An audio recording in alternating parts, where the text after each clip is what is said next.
Well, hello, Henry here with Grandpa's Grubs.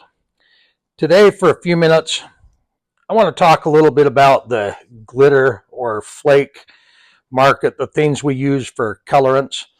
Now, this is going to be probably 5 or 10 minutes, maybe even longer. So, short little introduction on Instagram, but you're going to find the bulk of this video on my YouTube channel, Grandpa Grubs. Just go to Grandpa Grubs on YouTube and then click on the flake demonstration or the flake conversation. But let's talk about what we're seeing in the marketplace and the industry for a few minutes. We're seeing lots of different choices out there. They go by different names: Aurora flakes, siren scales, hollow shift powders. Lots of different choices. But let me give you the basic differences between all of the many choices and things that we're seeing out there. You have basically glass and you have plastic. Now that's perhaps an oversimplification between the two or three choices, and we're going to look at these right here.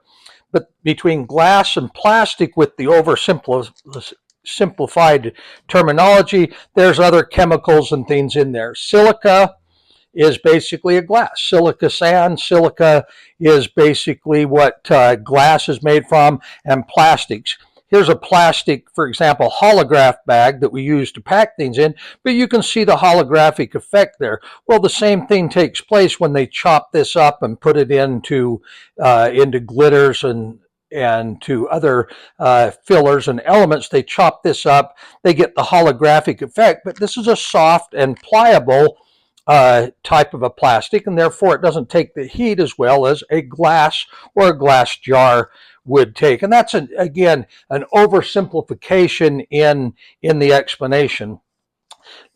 We'll take a look at this one real quick, and then I'm going to set it aside. We'll set this one for another video. This is a high-end glass flake, and you can see how fine of a flake that is and how very airy it is. We'll talk about this one a little bit later, but this is a high-end glass or cosmetic flake. In this jar, there's 2 grams of flake. It does a wonderful job. The nice thing about glass is it takes heat well over and over again that plastics and others don't take. But it's also very expensive, ranges between $2,000 and $3,000 a kilo. So that makes those several grams there between $3 to $6, depending on which brand or which colors that are involved. We're going to look at 1 or 2 specifics here today with regard to the flakes and their colors, and we're going to continue this on in a series of multiple videos to talk about it. This is a silica flake or a glass type flake, but this is on the low end. This is Silica 03. This would be equivalent, if you're familiar with the name, for example, from 8-Bit. They do a great job, but this would be very familiar or very much the same as what they call in their marketplace siren scales. And it's a silica-based product. It comes in a variety of colors. It also comes in a variety of sizes. Now, this size that I've chosen here, so this is gold, and here's red, violet, and here's the green, and we'll look at each of these. The size that I've chosen here is one of fine. It's a finer powder. We can get this in larger sizes as well. That gives us more of a flake than just a powder, or what you see here is this very fine. So let's look at those first. So here is silver. This is what silver looks like. This is what it looks like on a white background. This is what it looks like on a dark background. Because it is a silica type flake, it withstands heat very, very well. Does well in the heat. Sidebar, I put that first flake away. This is what it looks like actually in a plastic. It's a very large flake.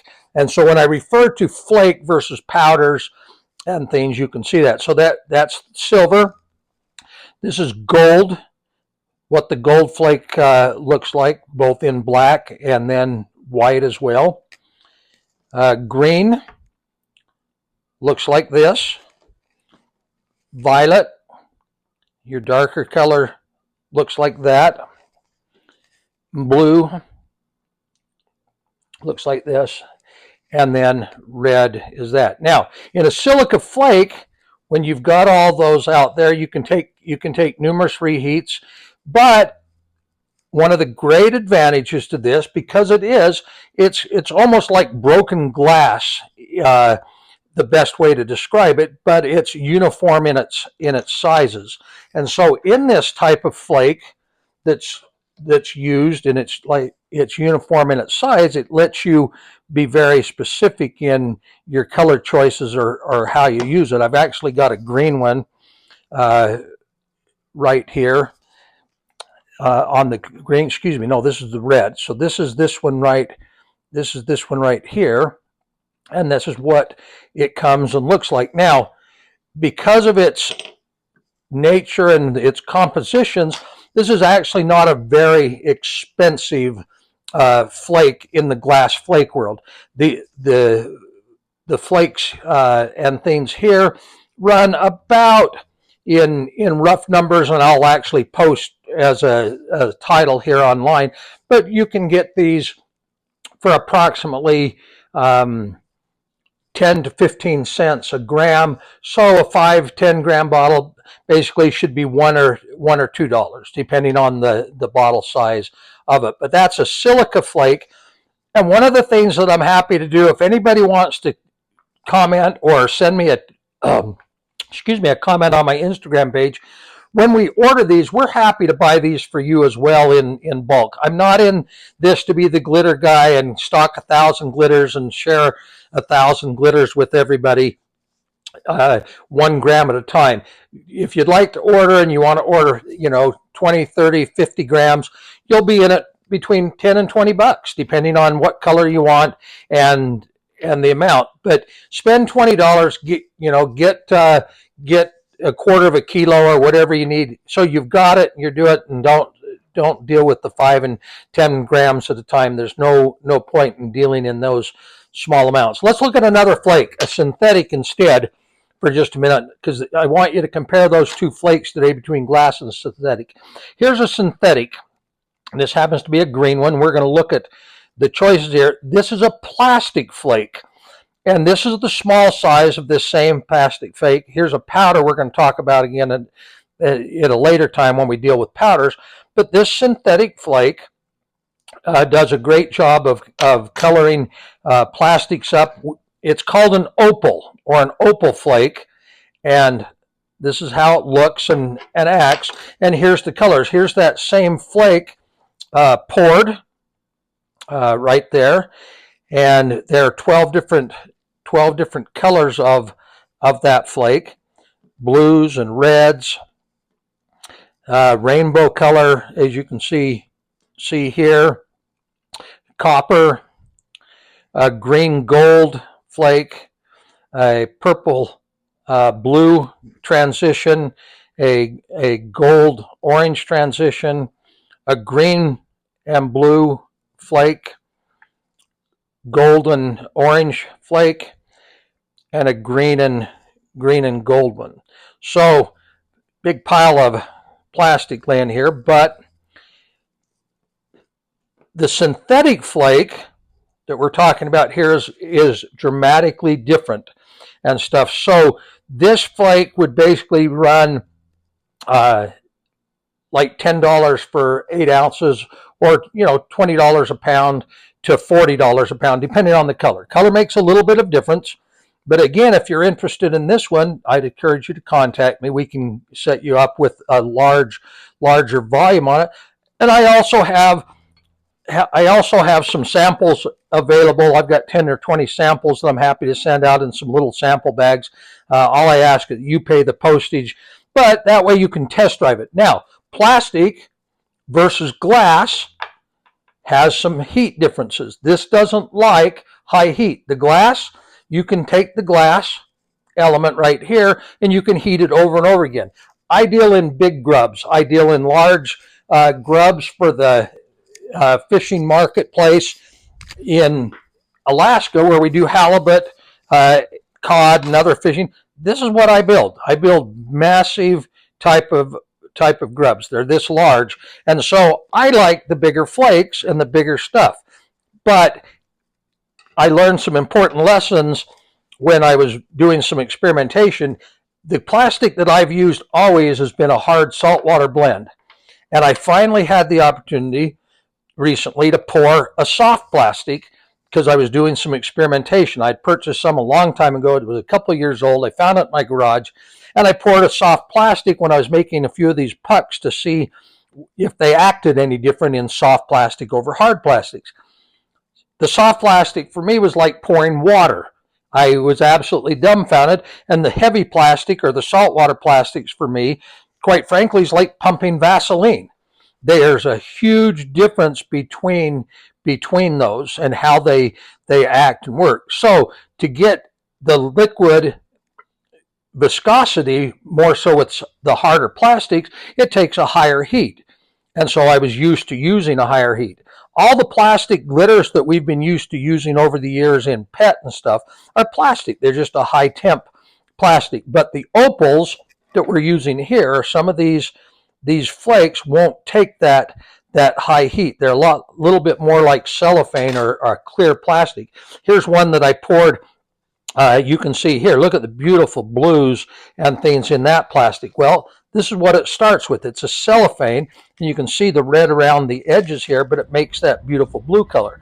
Well, in the soft plastics, it was very easy because I could easily have a liquid viscosity of my plastic well below 300 degrees. In my hard plastics, or the saltwater plastics, when I get down to about 310, it's almost impossible to put in an injector and pump. So using this plastic to create this look in my plastics, I would heat my plastic up to 350 degrees, and while it's cooling, I will add the glitter or the glitter flake colors and things into the plastic, and then I'll pump it. I try not to mix more than I need. If I use it and I still have leftovers and I reheat it, it goes back to the translucent plastic and it loses its color at high temperatures.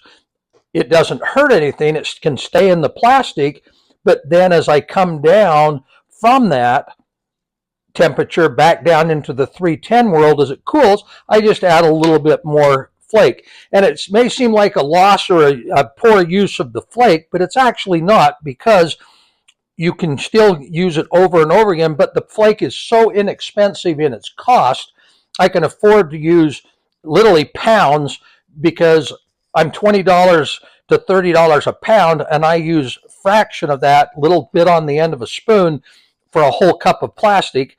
It goes a long, long ways, and these are the type of results and things that I get. And even though I take some color loss on a reheat, we just continue to add a little bit more color with each time. So this is how the difference in glass versus plastic flakes look, and what we'll call the low end plastic. These are very similar to, like I say, an 8-bit, the rubies. This is an OGF flake or a plastic flake. They're translucent in their first state, and they become the color as they're put into the plastics. So continue watching. I'm going to try and cover a lot of the other high-end stuff. I have hundreds of colors hundreds of colors and things here that we'll look at over the next little bit of time and give you the opportunity. And again, if any of these interest you, get a hold of me, send me a comment or whatever, and I'll hook you up with the forms that I have. I have some inventory in stock, but I am placing orders all the time, and I can bring in whatever you'd like. Have a great day, guys.